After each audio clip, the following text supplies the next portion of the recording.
Notice that this brain spontaneously formed convolutions very similar to a human brain.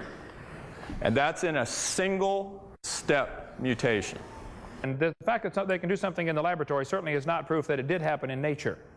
So again, you're back to a religious belief, not a scientific statement, okay? And the convolutions, I think, would be normal. See, humans have a section of the brain called Broca's convolution that allows speech. No other animal has that. There are giant steps in our brain. Even arranging them in order wouldn't prove it happened. You could take an animal with a small brain and an animal with a big brain. That proves no relationship. If I get buried on top of a hamster, that does not prove he's my grandpa, okay? So what they're doing is they're doing stuff on paper and imagining how it might have happened. This is not real science. This is imagination. This is fairy tale stuff. So you can play with the genes and cause them out. They do the same thing with polyploidy with vegetables and stuff. You can take strawberries and manipulate the genes and they double the chromosome number and you get giant strawberries that taste terrible. Okay? But they're twice the size. That's not new information. It's a doubling of existing information. No different than a cow having 5 legs or something, you know. It's not new information. It's a doubling or expanding of existing information. There are no examples where a naturally occurring mutation has caused an increase in genetic complexity. Richard Dawkins, who refused to debate me from Cambridge University when I was over there a few months ago, Richard Dawkins was asked on TV, he said, can you think of one example of a mutation that has caused an increase in genetic complexity? Evolution would require billions of them. Can you name one, please? He was dead silent for 19 seconds. Finally, he said, shut off the camera, please. There aren't any. There are none. So, had to be designed, my case, okay? Okay, I don't think I am the issue at all. I think the truth is the issue, and God's Word is the issue, which is basically at stake. I had probably 15 of Dr. Rainbow's students come to tell me that he spends his entire class pushing the evolution theory and really gives creationists or Christians a hard time. So he's using tax dollars to do that. So I guess I feel like I'm defending truth. I'm not defending me. If I came across as prideful, I'm sorry. I'm not. I'm just a lowly high school science teacher that's sick and tired of his tax dollars being used to destroy the faith of kids. That's all. Ernest Haeckel falsified and was proven to have falsified certain drawings of embryos, and the fact that, okay, let me show a slide. See? You know darn well it has a backside, but you're totally incapable of proving it. We know darn well that macroevolution is taking place on other grounds that I don't have time to talk about, but we are in fact completely incapable of proving it for the reasons that I've just given you. Okay? Okay, and I think that demonstrates clearly what I've been saying all night. It's a religion. It's not a faith. I mean, it's not a science, okay? It's easy to think the moon has a backside because of the impossibility of the contrary, okay? All round objects that we see have backsides to them. Now, the idea that there's not a creator is clearly impossible. Things are just too complex. There had to have been a creator. As far as the original question of going from, you know, dinosaurs to birds, if you could undo the covers there, please. There are thousands and thousands, possibly millions of differences between reptiles and birds. And he's glossing over these gross differences. The lung structure, you mentioned about the bone structure. Bones are hollow on birds and solid on reptiles. The lung structure is different. The eggs are different. The reproductive system is different. There are thousands of major differences and probably millions or billions of minor differences. Reptiles are covered with scales. Birds are covered with feathers. They're both made of keratin, but that's where the similarity stops. They come from different genes on the chromosome. Feathers are extremely complex. Your hair is made of keratin. Your fingernails are made of keratin. The fact that different structures in the world are made of keratin on different creatures is proof the designer is using the same material for different applications. Just like battleships and forks and tin cans are all made out of iron, that doesn't prove a relationship. It proves iron's a good metal to make a lot of different things out of, and keratin's a good protein to make a lot of things out of. It's not at all evidence of relationship. It's evidence of design. When he was asking the question, order cannot arise from disorder, do you agree with that statement? I was shaking my head because I knew that's a trick question. He's probably used this on thousands of students through his class.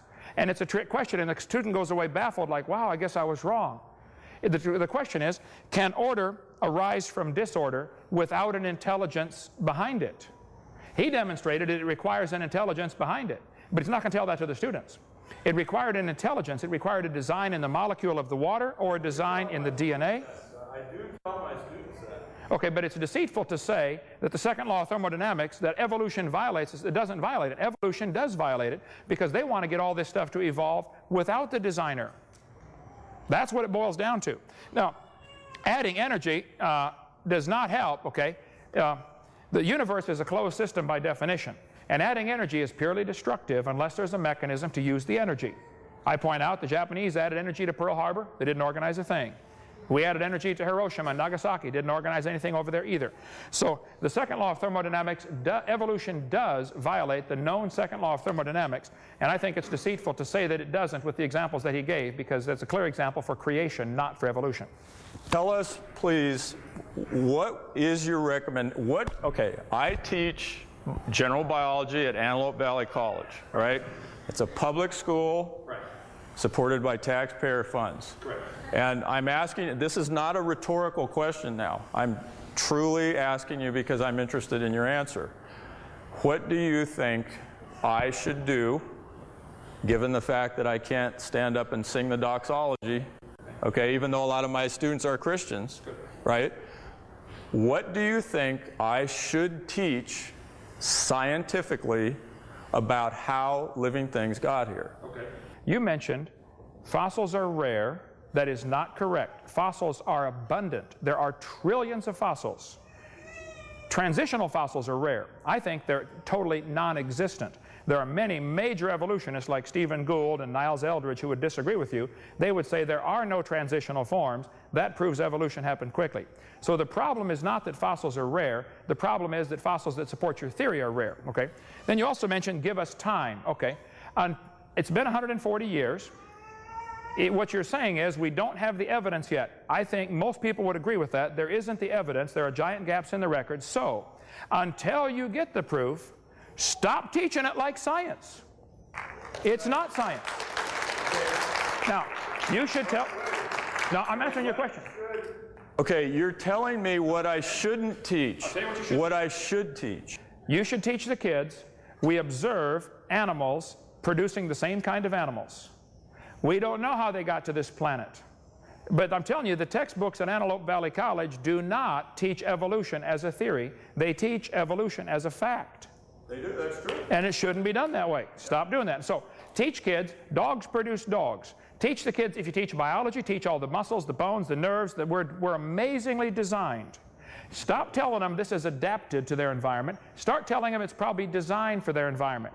If the kid says, who's the designer? Say, I don't know. We're not here to talk about that. I don't know if it's Allah or Buddha or Jehovah or a mysterious process we don't know yet. All I know is it looks like it's designed. So are you saying that I can't try to say anything at all about the origin of living things? I mean, one of science's greatest quests, whether it be astronomy, where did stars and galaxies come from, geology, one of science's greatest quests is to explain the origins of things. That's a fascinating question. Right. This stuff's here? How did it get here? You'd have to have concrete in your brain to not wonder that. Okay, and that's so. One of the greatest goals of science is to explain the origins of things. So what do I say positively about origins? I would say that would raise several major questions. I don't think science can handle the subject of origins. It's not part of science. We observe dogs producing dogs. How the original dog get here is outside the realm of science. Don't discuss it. No matter what you say about origins, either side is going to upset somebody. If you talk the creation view, you're going to upset the evolutionist. If you talk the evolution view, you're going to upset the creationist. The subject cannot be discussed in a taxpayer-funded school without alienating somebody. It's unnecessary to biology. You could teach all about the anatomy of frogs and hamsters and humans and whales without ever getting into origins. Why waste time on it? There's so much to learn. If we want students to be good doctors someday, they need to learn the biology. The origins has nothing to do with it. There isn't a doctor on this planet that does surgery on people that his study of origins has anything to do with his surgery on these people. It has nothing to do with it. Okay? So it raises a much bigger question of, should we even have public schools? Because they are getting into the origin subject. Maybe everybody should just go to privately funded schools. The Muslims can teach what they believe, the Catholics can teach what they believe, the Baptists teach what they believe, and then strict competition. The better doctors would win out the jobs. It wouldn't matter. I'm telling you, the subject of evolution is unnecessary. It's counterproductive. It's a waste of time, and it's not science. Why is it included? I think you should simply, kids, I'm going to teach you biology. You probably know an enormous amount of biology about the nervous system, about the circulatory system, the lymphatic system, all the systems of the body. Teach it. Leave the origins out of it. Contrary to what some of my students say, about 85% of what I teach in my general biology course is not evolution. Good. I get accused all the time, oh, Dr. Rainbow, that's all he ever teaches is evolution. That is complete poppycock. You look at my syllabus, I'm teaching them about DNA and RNA and proteins, and that's good. So I do. You asked what I thought you should do. I would leave out the other 15% then and make it 100% biology. Just teach biology.